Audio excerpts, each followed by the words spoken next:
তুমি অগ্রগামী হও সেই চিরস্থায়ী জান্নাতের দিকে, যেখানে রয়েছে চিরন্তন সুখ। যা মন চাইবে তাই পাবে, যা আদেশ করবে তাই দেওয়া হবে। জেনে রেখো, দুনিয়ার চাওয়া পাওয়ার পূর্ণতার স্থান নয়, দুনিয়ার চাওয়া পাওয়ার পূর্ণতার স্থান নয়, দুনিয়ার চাওয়া পাওয়ার পূর্ণতার স্থান নয়। জান্নাতি হচ্ছে এমন জায়গা যা তোমার সব আকাঙ্ক্ষাকে পূর্ণ করে দেওয়া হবে।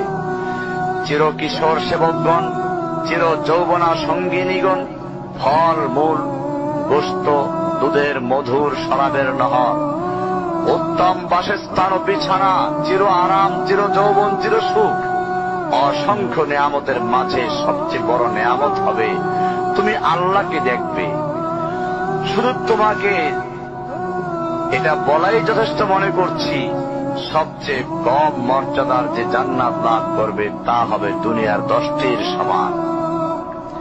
সুতরাং হে মুসলিম, হে ভাই, আল্লাহ তোমার প্রতি রহম করুন।